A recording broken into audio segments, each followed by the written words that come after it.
ओम नमः शिवाय। मैं पूजा अपने दर्शकों के लिए लेकर आई हूँ कुबेर के अहंकार की कथा। कुबेर धन के देवता कहलाते हैं। सुख समृद्धि और धन की सारी सामग्रियां उनके पास सुरक्षित हैं, जो वो आगे लोगों को दिया करते हैं। लेकिन हम आपको बताते हैं कि कुबेर ने एक बार शिवजी जी की घोर तपस्या की। तब शिवजी जी ने उन्हें प्रसन्न होकर इतना धन धान्य दिया कि अगर उनकी पीढ़ी दर पीढ़ी भी खाए तो वो धन कभी खत्म नहीं होगा। इसके बाद से कुबेर धन के राजा कहलाने लगे। तब कुबेर के मन में आया कि क्यों ना मैं अपने धन का प्रदर्शन करूं, बड़े बड़े देवी देवताओं को, ऋषि मुनियों को न्योता दूं, जिससे मुझे भी यश प्राप्त होगा। इसके बाद उन्होंने एक विशाल समारोह किया और भोज की व्यवस्था की, जिसमें उन्होंने सभी देवी देवताओं, ऋषि मुनियों और संतों को आमंत्रित किया। इसके बाद वो कैलाश पर शिवजी जी से मिलने के गए। तब उन्होंने कहा, शिवजी, आपकी कृपा से मेरे पास इतना धन हो गया है कि मैंने सोचा कि मैं एक भोज की व्यवस्था करता हूँ। इसके लिए आपका आना अनिवार्य होगा। तब शिवजी जी ने कुबेर से कहा कि हे देव, मैं कैलाश को छोड़कर कहीं नहीं जाता और भोजन अन्य पदार्थों में मुझे कोई लालच भी नहीं है। कुबेर ने बार बार शिवजी जी को मनाने की कोशिश करी, लेकिन शिवजी जी जाने के लिए राजी नहीं हुए। अन्यथा शिवजी जी ने कुबेर के मन में चल रहे अहंकार को पढ़ लिया था। कुबेर जी ने कितने ही प्रयत्न किए शिवजी जी को मनाने के लिए, लेकिन शिवजी उन्हें बार बार मना ही करते रहे।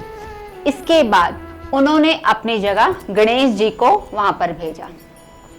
जब गणेश जी कुबेर जी के वहां पर गए, तब उन्होंने देखा कि वहां पर एक बहुत विशाल समारोह हो रहा है, जो कि बड़ा ही सजा धजा रखा है, जिसमें अलग अलग तरह के पकवान बन रहे हैं, अतिथि गण आ रहे हैं। भोज बस बनने ही वाला था। गणेश जी भोज के लिए बैठ गए। तब उन्होंने कुबेर से कहा कि कुबेर जी, मुझे तो बहुत भूख लग रही है। व्यंजन की खुशबू मुझे अपनी ओर आकर्षित कर रही है। मैं अब और नहीं रुक सकता, मेरी भूख बढ़ती ही जा रही है। कुबेर जी ने गणेश जी की इस आतुरता को देखते हुए उन्हें भोजन परोसा, जो गणेश जी ने जल्दी से खा लिया। इसके बाद दोबारा कुबेर जी ने गणेश जी को भोजन परोसा, जो उन्होंने फिर से तुरंत से खा लिया। इसके बाद ये चलता ही रहा। कुबेर जी डालते गए और गणेश जी खाते रहे। कुबेर जी डालते डालते भोजन थक गए, लेकिन गणेश जी की भूख शांत नहीं हुई।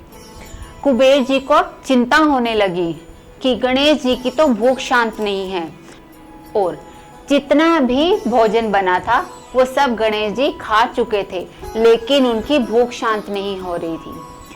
उसके बाद कुबेर जी के मन में आ गया कि हो सकता है मुझसे कोई गलती हुई होगी। तभी वहां पर थोड़ी देर में शिवजी जी प्रकट हुए।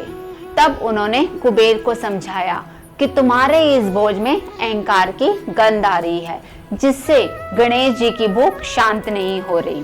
तब शिवजी जी ने कुबेर को कहा कि ये लो, पार्वती के हाथों से बना हुआ भोजन गणेश जी को खिलाओ, जिससे उसकी भूख शांत हो जाएगी।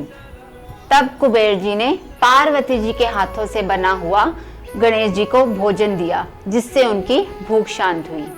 उसके बाद शिव भगवान ने कुबेर जी को समझाया कि तुम्हारे पास जो धन धान्य है, उससे तुम निर्धन लोगों की सेवा करो, उसे सही प्रयोग में लाओ।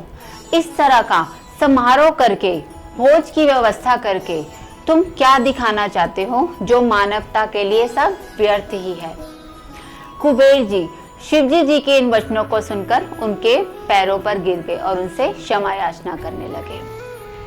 शिव पुराण के माध्यम से कुबेर की जो भी इस अहंकार की कथा का श्रवण करता है, भगवान शिव उसकी सभी मनोकामनाएं पूर्ण करते हैं। ये थी आज के अध्याय की कथा, जिसमें हमने आपको कुबेर के अहंकार का वर्णन किया है। आज का अध्याय हम शिव के प्रिय मंत्रों के साथ समाप्त करेंगे। ओम ह्रीं ओम नमः शिवाय। उधर भू फट। ओम नमः शिवाय।